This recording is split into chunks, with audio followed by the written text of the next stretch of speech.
This is the FEMA Substantial Damage Estimator Training Series. Welcome to Module 4, How to Use the Substantial Damage Estimator Tool. This module covers how to create residential and non-residential assessments using the Substantial Damage Estimator Tool. First, we'll cover how to add a residential assessment using the SDE Tool.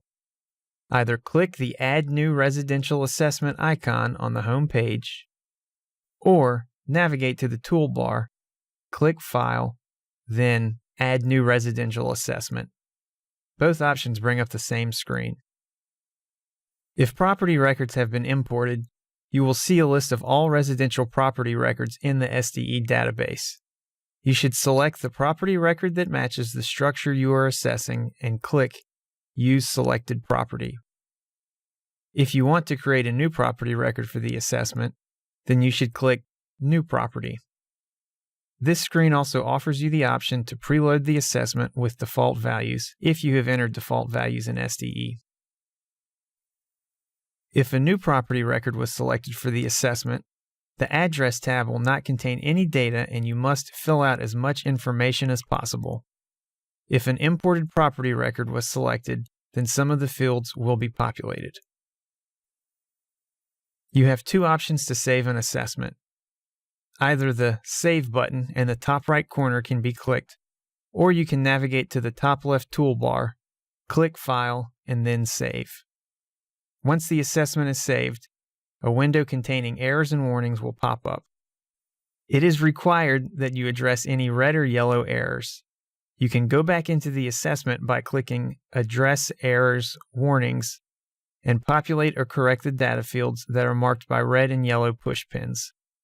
Red errors must be addressed in order to save the assessment, and yellow errors are required to save a valid assessment.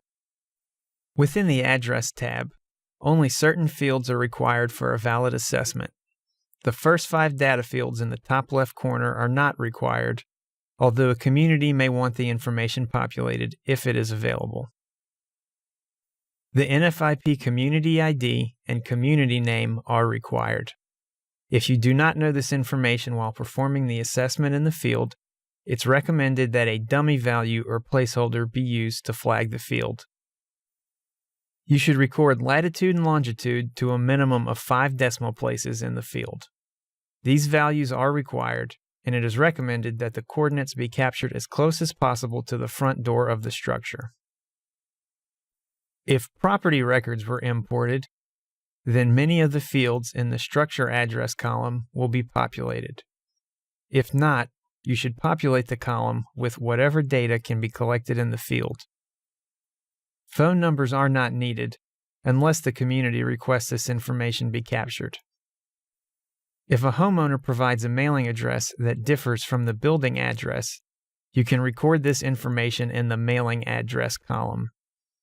If a separate mailing address is not provided, you should check the Check if Same as Building Address box. This will populate the mailing address column with the structure address information. Moving to the Structure Damage Nfip tab, this tab has many required fields that must be populated. Note that the Structure Type field offers you the option of switching the structure from residential to non-residential. In this exercise, we are assessing a residential structure, so no changes should be made to this box. You should select the correct number of stories for the structure being assessed. You should then select the residence type. SDE offers 3 choices, with single-family residence being the most common residence type.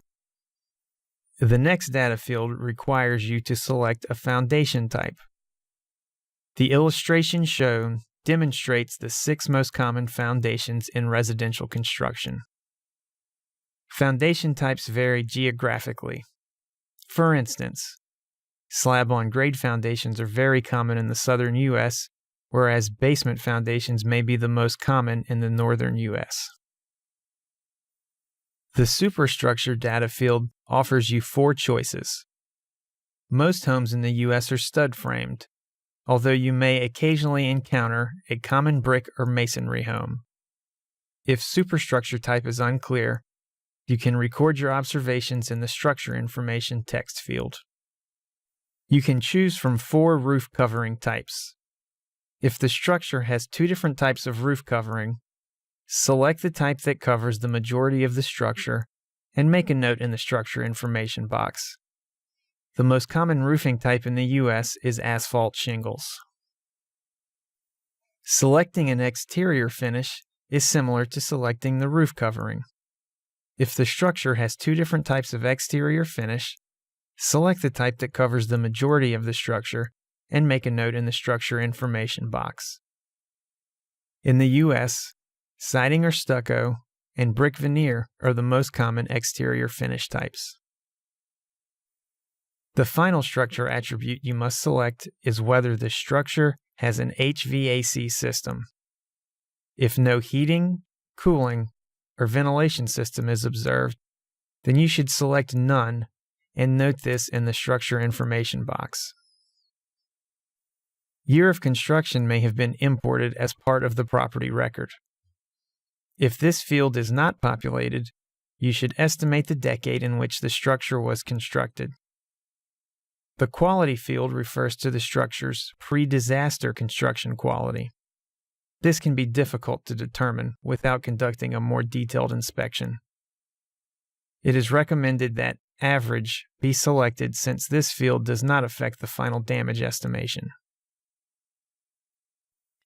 If the date damage occurred was not pre-populated as a default value, then the correct date should be selected. A cause of damage must also be selected. SDE offers multiple damage types: fire, flood, flood and wind, seismic, wind, and other. If other is selected, a text field will appear at the bottom of the column, prompting you to provide an explanation. You also have the option to click the Damage Undetermined box. You should select the applicable reason for not being able to determine the damage. If you select flood or flood and wind as damage type, then the depth and duration of flood need to be recorded. Use visible high water marks to measure flooding depth. The depth of flood above the first floor should be less than or equal to the depth above ground. If a high water mark cannot be located on the structure or any adjacent structures, note this in the structure information text field. You should enter your name or team name and make sure the assessment date is the current date. It's recommended that these fields be populated as default values to ensure consistency. Data in the Nfip column is not typically recorded in the field. This data should be pre-populated via imported property records. If the information is not available, then placeholder or dummy values should be used. The Cost tab requires minimal data input. If the Damage Undetermined box was checked in the Structure tab, then all the data fields will be grayed out in the Cost tab, and you can continue to the Output Summary tab or Photo tab if photos have not been taken. You must record a base cost and a geographic adjustment. The cost and additional adjustments do not require input, but can be used if desired by the community. If square footage was not imported with the property records, then you must record the estimated square footage of the structure. By clicking the calculator icon in the top left of the page, you can either use the built-in square footage calculator by entering structure dimensions, or manually enter square footage calculated outside of SDE. The last required data field in the Cost tab is the Depreciation Rating. You have 6 preset depreciation percentages to choose from, or you can select Other and provide a percentage along with an explanation. The Element Percentages tab is where you record the estimated percent damage for each structural element.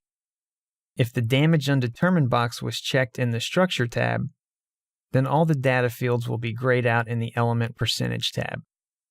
The Output Summary requires no data entry while in the field. This page displays the structure's percent damage based on data entered in the Structure, Cost, and Element Percentages tabs. This page offers you different methods for calculating the total damage percentage. The default method is computed using actual cash value. The other methods require additional data from other sources, such as a contractor's estimate or real estate appraisal. The last tab in the SDE software is the Photos tab. If you are running the SDE tool on a tablet with an integrated camera, then photos of the structure can be captured by clicking Use Integrated Camera.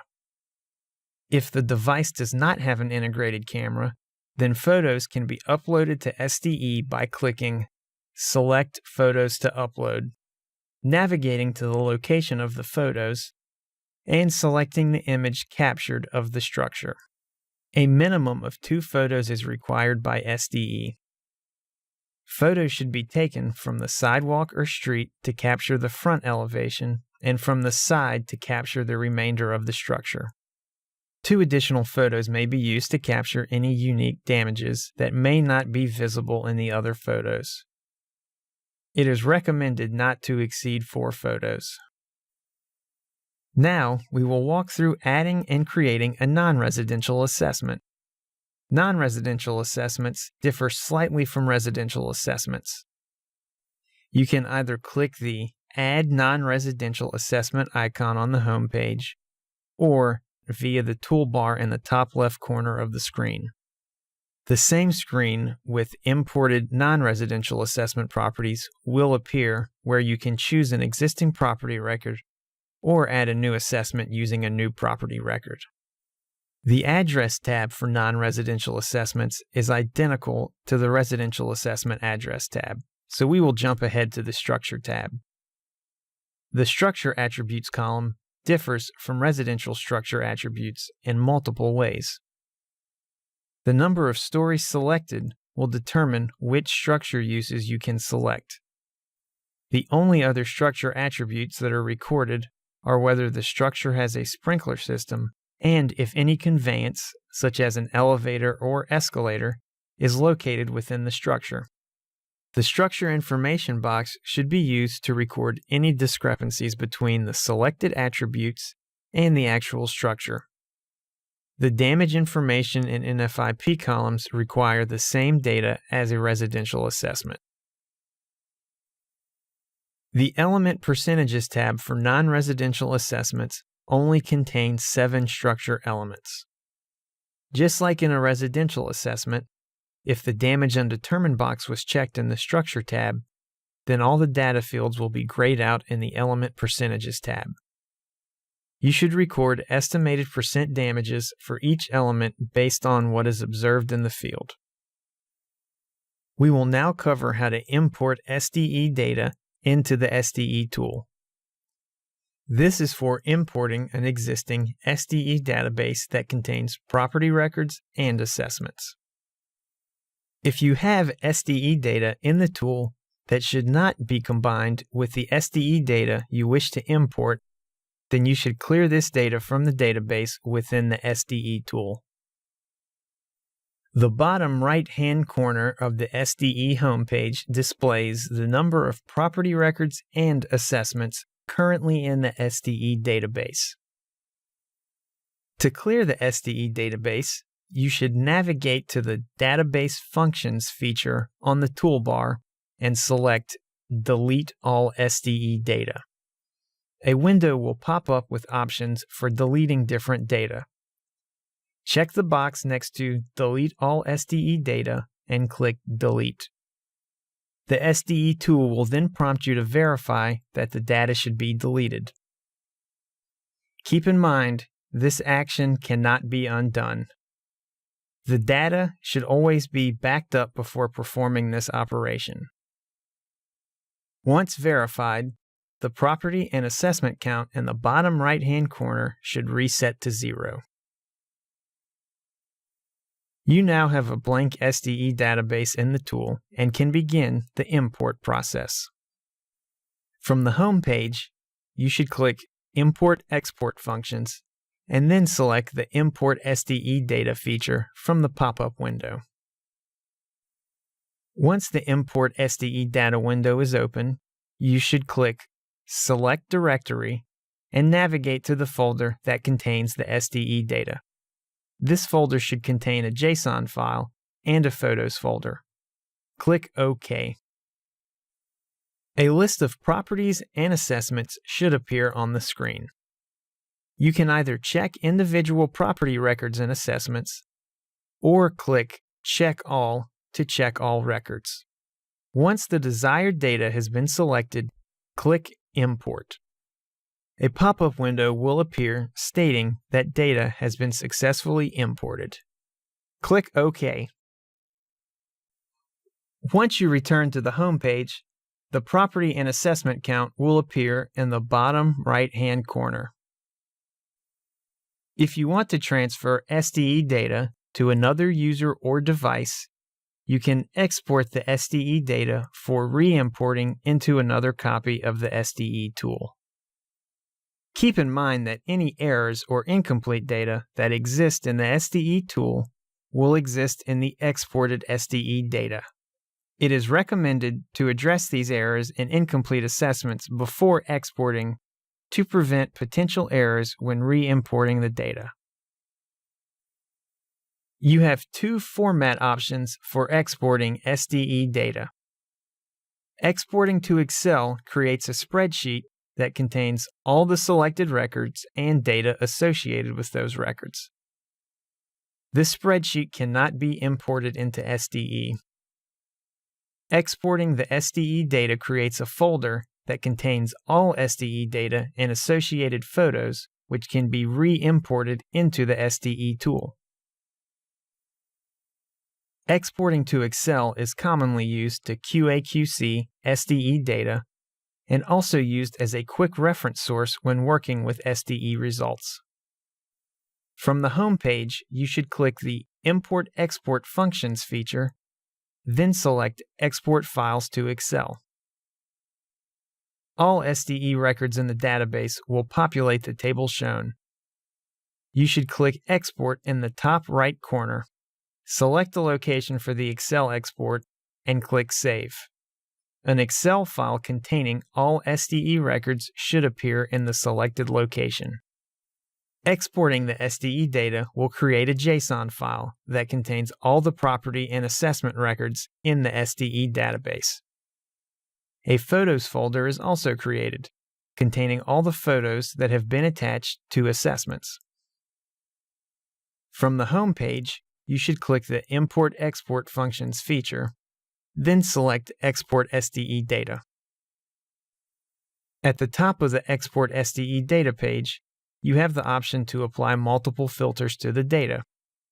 If you only want to export a subset of the SDE data in the database, then these filters should be applied. The most common filter used is the Use Assessment Date feature to export assessments that were completed on selected dates. You can export all data in the database by clicking Export All Data. You will be prompted to select a location for the SDE data. The SDE tool will create a folder in that location that contains a JSON file and Photos folder. Another useful feature in the SDE tool is the ability to create reports. These reports can be useful for generating a quick, user-friendly report on a single property or for creating a summary of a community. From the home page, you should click the View Reports feature. You will be prompted to select one of three report types. All three report types allow you to filter data and can be exported as a PDF, Word document, or Excel document. A community report gives a snapshot of the structures assessed, focusing on the percent damage and associated dollar amounts. The report contains 2 assessments per page. Similar to the community report, the structure and percent damage report contains 2 assessments per page, but only displays the structure's location and percent damage. The summary report generates a one-page report for each record selected. This report is useful for discussing substantial damage results with a homeowner, or if a community official would prefer to work with printed records instead of navigating within the SDE tool. Thanks for watching. This training is one of a 10-part series. Please continue to Module 5.